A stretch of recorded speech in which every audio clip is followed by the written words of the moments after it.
Welcome to the Retzel HealthLaw HotSpot. HealthLaw HotSpot is a podcast for physicians and health professionals that covers the legal issues and trends that affect the healthcare industry. Hi, everyone. Welcome to the HealthLaw Hotspot. I'm Ericka Adler, shareholder and leader of the healthcare practice at Retzel and Andrus. Today on the HealthLaw Hotspot, we're talking with Treasa Moran, financial advisor at Anchor Point Wealth Advisors, and we're talking about a really interesting topic, which is the financial aspect of both money management and investing, and some of the things that physicians, dentists, and other healthcare providers really need to consider when they're doing their financial planning and understanding how their emotions might impact some of those decisions. So, welcome, Tressa. Great to have you. Hi, Erica. Thanks so much. It's a pleasure to be here. My pleasure. So, why don't you start by telling us a little bit about yourself and why you're interested in this particular aspect of financial planning? Yeah, thank you. So, my journey in finance started in studying undergrad and falling in love with economics and application of theory to real world. Found myself working for a number of large money firms throughout my career. And what I found as I transitioned over the years that, what you learn in school, all the practical knowledge, it does not translate as well when you are talking about real world working with individuals and helping them with their money. What I found, regardless of somebody's income level and wealth, the emotions play a huge part. So it's not just what we know. It's the emotions, the subconscious that really impacts a lot of those decisions that we make. Okay, that makes sense. So, what are some of the themes that you have found with physicians and healthcare providers specifically when it comes to managing their finances? Yeah, I work with a lot of physicians and other healthcare professionals, and one of the themes that bodes very well for healthcare professionals in the financial field, investing their money is they're very used to being disciplined. Hard work, putting yourself through medical school, those folks know how to sacrifice. And a lot of those traits that serve them well getting through school will serve them well as they're investing through their career. But, as I said, the emotions of money creep in. A lot of times, some of the themes I'll see are folks that might be first generation wealth. So somebody that didn't grow up with a lot of money. One of the things we find, and actually in my childhood experience, my father faced a similar thing where you're breaking out of your wealth ceiling, if you will, and so the skills that need to take you from a financial comfort zone, are quite different than just that hard work and saving, thinking of saving money. Your emotions, if you're not aware of it, will get in the way. A good example might be folks that win the lottery. A lot of times, somebody that comes into sudden money, they actually don't do a good job of saving. If you don't get a check-in with your emotions, unfortunately, that money might go right out the door. So emotions are going to play a key piece in this. Right. And I would think with physicians and other healthcare professionals, their emotions would run the gamut. You've got some young physicians who it could be the first time they're really starting to get some money. Although I know that a lot of financial planners will be at the residency programs and medical schools telling them you got to start planning right ahead of time. For them, they're looking forward to finally having a paycheck. They also many times really need to think about the loans that need to get paid off. But at the same time, many of them might be buying their first house or their first cars or relocating with a spouse. So they have a lot of kind of warring, desires and needs that they need to think about. And, on the other end, we've got some older healthcare professionals who may have been earning some money for quite a period of time and maybe have been enjoying life, but not necessarily planning for retirement as well as they should have. And so their mindset never really quite switched between the young doctor, happy to have a check, and oh my goodness, I'm getting older now, I really need to think about it. And then I always try and bring up planning when I'm talking with doctors when it comes to asset protection.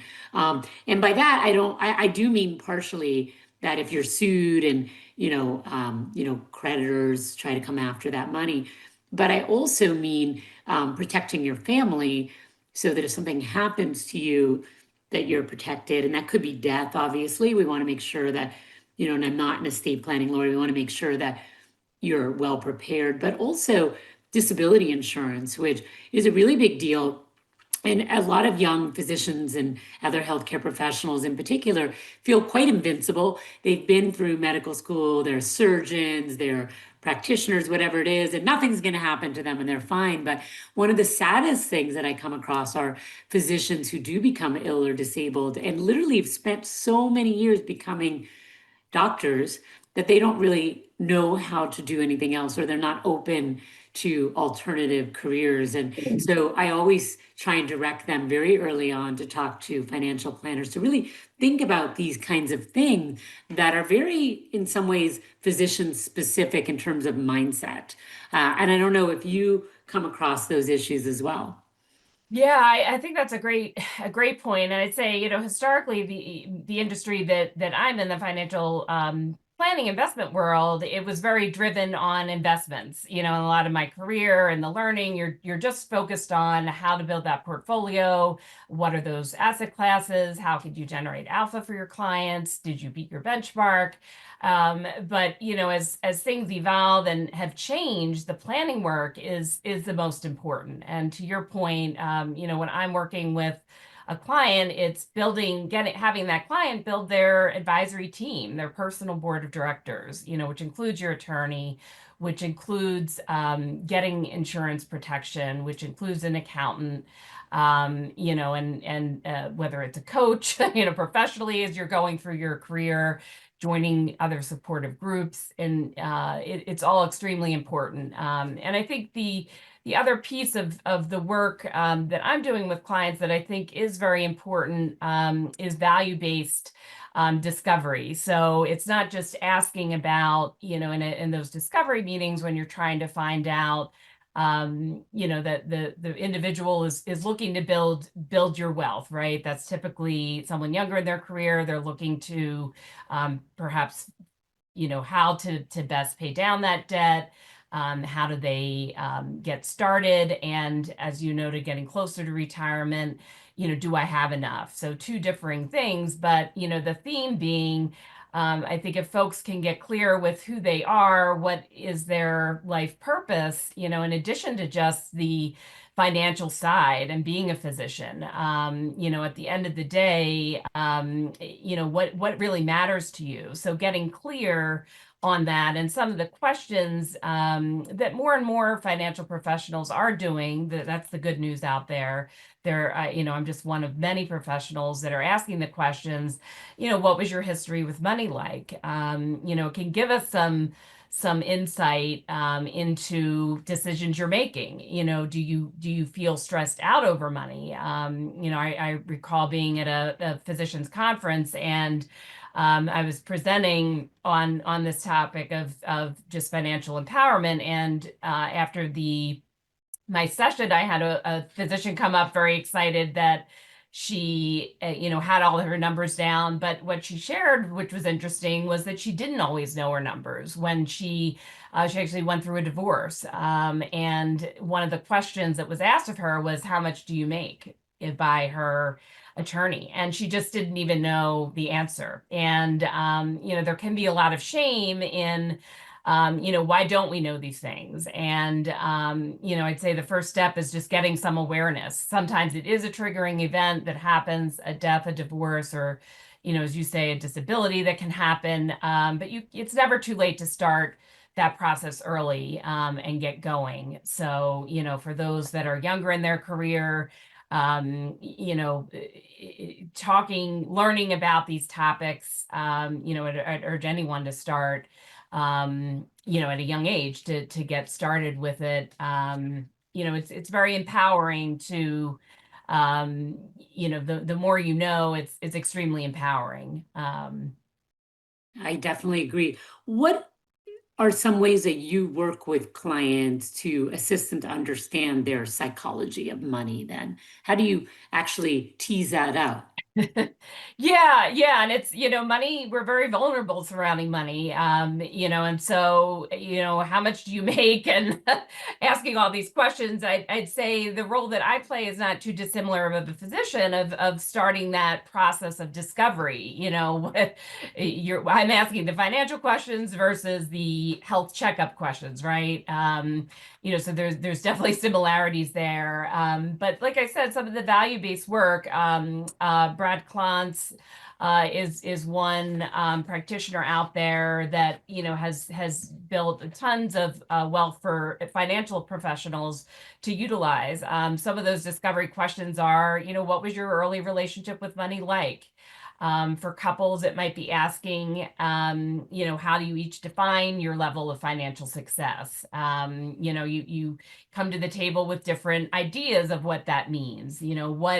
What is important to you? Not just what does the life look like for you financially, not just the dollar amounts. And understanding that can help when roadblocks come up, whether it's I don't like paying attention to the numbers or they're stressing me out. If you have some of that awareness, awareness is really the key to unlocking a healthy relationship with money. It starts with with that. Things like, are you a spender or a saver? Just getting a sense for what an individual thinks, about their own habits. We know these things, and the role I play is to help facilitate that discussion that can unlock a lot of I'd say insight by going through the process, and helping you to really build that plan as your next step.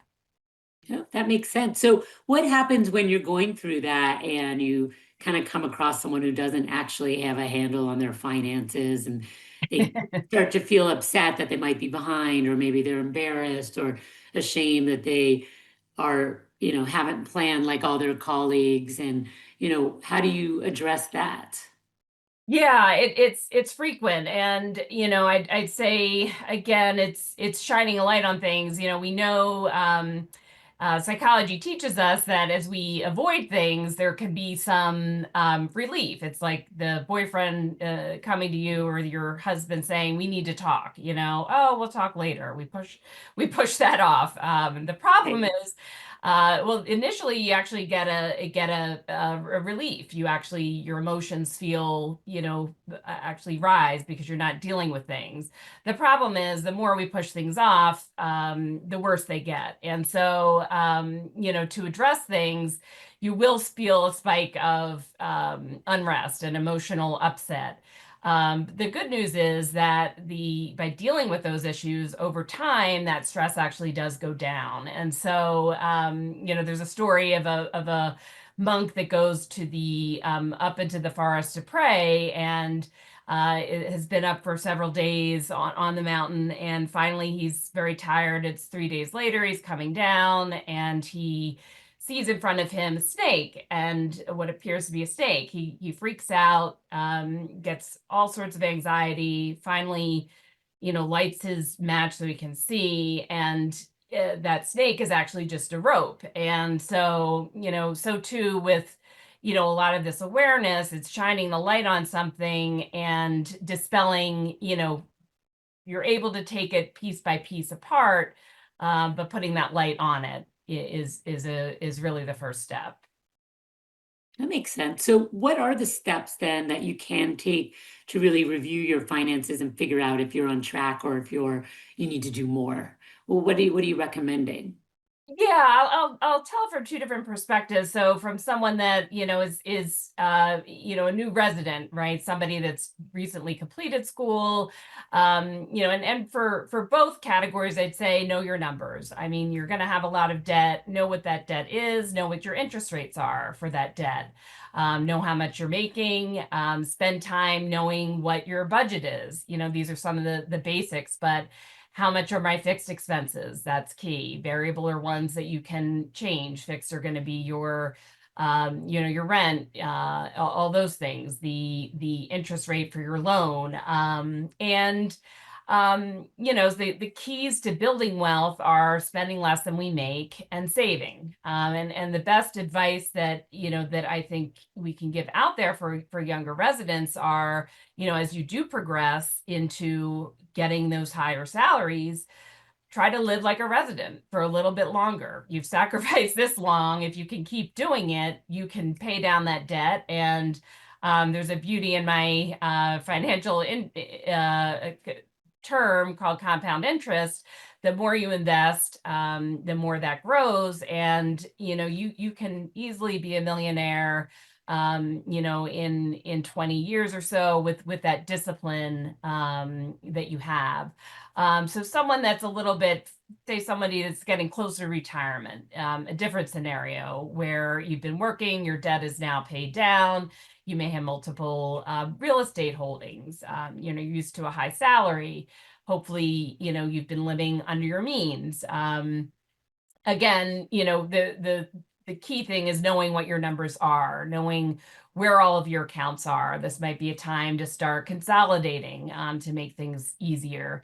Again, it's looking at, did you get your estate plan done? Insurance, for the younger folks and folks that are getting closer to retirement. Did you think about long-term care coverage? But the first thing would be knowing what your numbers are and starting to get organized. And then, you can, again, you may be working with somebody, an advisor over all these years.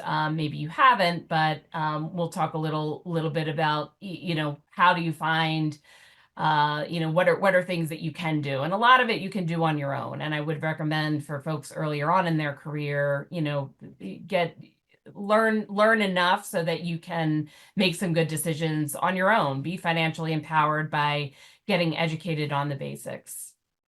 That makes sense. And one thing I'll add to that is that a lot of doctors sign agreements for large signing bonuses, or they might enter into recruitment agreements. And there are lots of strings attached to those things. So if you're going to be trying to figure out your financial position, you also need to understand the commitments that you made and how some decisions you make about relocating, moving, terminating employment, etc., can trigger repayment obligations. So you think you have everything figured out, but oh yeah, I forgot. I'm going to have to give back $50,000, $100,000, whatever it is. So also, that's why I think it's really important to have a lawyer involved along with your financial team. They should be communicating and kind of making sure that you're being protected on all sides. So sometimes I have like the savviest doctors who just completely forgot that they're going to owe money if they move, or let's say they decide to leave their employment and they forgot that if you don't leave exactly the right time, you lose some huge bonus amount that you would have gotten, right? That you were counting on, that you planned for. Maybe it's to put money into your kid's college fund at the end of the year or whatever it is. They think the money's coming their way, and then simply because they didn't understand their contract, they didn't do things properly and they lost a huge amount. So really, all these financial aspects really tightly fit with your contract as well. So just wanted to say that you have Excellent to point. understand everything. So, all right. So what about somebody who suddenly has a family member who dies and leaves them a ton of money, or they come into money in some other way that they didn't expect? What advice would you have for somebody who's might luckily be facing something like that right now? Yeah, that's a great a great question. And I think it gets back to what is important to you, and doing some of that values-based exploration, and thinking about what is important to me. If you've been working with an advisor, great, and that person should be able to help guide you. If you haven't, you may want to consider working with somebody, and depending on the number, right, there are different providers that are going to assist you at different parts in your career, selling a practice and making several multiples of millions, might be appropriate for one advisor over another. So, they say not to make any quick decisions on with money when you do come into it, because you want some time to deal with those emotions. Handouts from family members or friends. And you hear these stories of lottery winners that, when we're talking millions and millions of dollars, and it can destroy lives. So, getting clear with what does money mean to you? It's not going to solve all your problems. And what do you value? All those things are important, but definitely building a strong team around you of attorneys, accountants, financial advisors, and think about what what what do you want your legacy to be? What can money do that is in alignment with who you are and what matters to you? Okay, great. So one kind of getting near the end here, really important question that I'm sure is on everybody's mind is the markets are a little crazy right now, right? And there's lots of scary news out there. Um, Everybody is uncertain about what's going to happen. As I'm saying this, there's big tariffs out there. The markets have plunged a little bit. So people who have invested their 401k or whatever it is are seeing numbers they don't like so much. What is an investor to do these days with that kind of uncertainty out there? Is it safer to just not invest? Do we just, kind of sit through it for the long run? That's what my husband says. He's like, we're not retiring soon, so we just have to, sit through this, and in the long run, it'll be okay. But, as a professional, what do you tell young or not so young doctors that are kind of freaked out about what's going on? Yeah, it is. It's uncertain. It's a lot of uncertainty, and I think meeting folks where they are, and again, why are you so freaked out? Understanding what's behind the emotions. But the key to investing is really staying the course, and it's understanding what is your objective for your money, what is your time horizon, and what is your risk tolerance. We have different buckets of money. Typically there's a retirement bucket, 401k assets that are pre-tax dollars or after tax, but they're designated for retirement. So that money is typically long term. And when we go through periods like this, the worst thing to do is to really panic, take that money out. And one of the biggest reasons being that we can't time when the market does correct. I mean, we've seen this year to date, markets were down over 17% in the S&P 500, and we've made up a lot of ground. The value style of investing is actually up this year to date period. Growth is still behind, but the bottom line being you can't time the market. Time in the market matters much more than timing the market. So try to stay the course, knowing that in any given year, there's going to be a lot of volatility. And by staying invested, you'll be much better off. But if it is a short-term fund, if it's money that's in your taxable account, say you're looking to buy a home in 2 years, that's money that, given your objective of needing it within 2 years, you don't want to have that exposed. You want to have that in a money market and something that is earning interest and not going to lose capital. So it depends a lot on what is your objective, your time horizon, and your risk tolerance. It goes back to those three things, but try to stay the course and, talk to your advisor. Hang in there.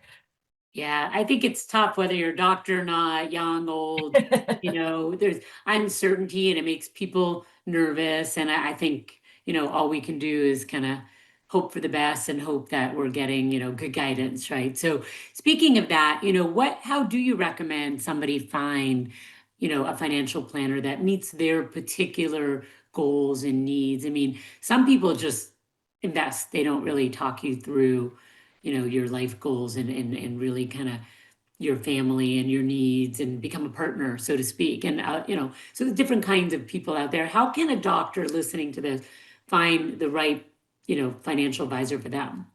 Yeah, great question. And I say that a great starting place, and I'll give a plug for the White Coat Investor and Jim Dahl's work for physicians. It's just he has a website, a blog, a podcast.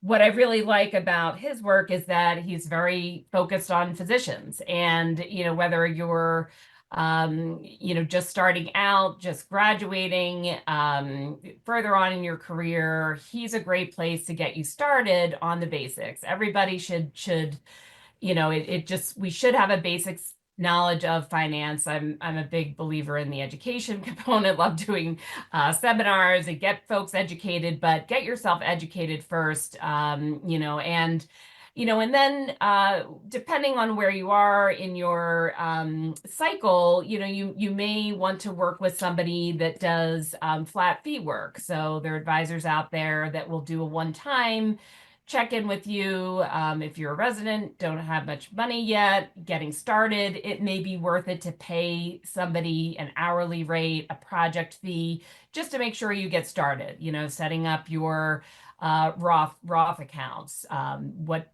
are you paying down your debt? Do you have your budget under control? Just some of those basics. As you progress in your career, and have more assets, you're going to want to have more professionals around you. I have the experience of working for a lot of the big global banks in my career, and then moving to the independent channel in this space. But what I'll say is, there are good advisors in every space. A great place to start is asking other friends and colleagues, who do they use, who do they recommend, getting educated on your own. You may be a do-it-yourselfer and enjoy it, and that's perfectly fine. As things get more complex, you get closer to retirement, you may want to look under the hood more, things like Roth conversions, the taxes in retirement, money that you'll be taking out of that 401k, say, if you had it for many years, estate planning issues. There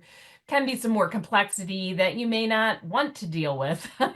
And so finding somebody, again, it's a very personal relationship, somebody that you click with, that has worked with folks that are like you. It's a very personal decision, but get knowledge, get educated. Folks like the White Coat Investor are a great place to start, and kind of go from there. Perfect.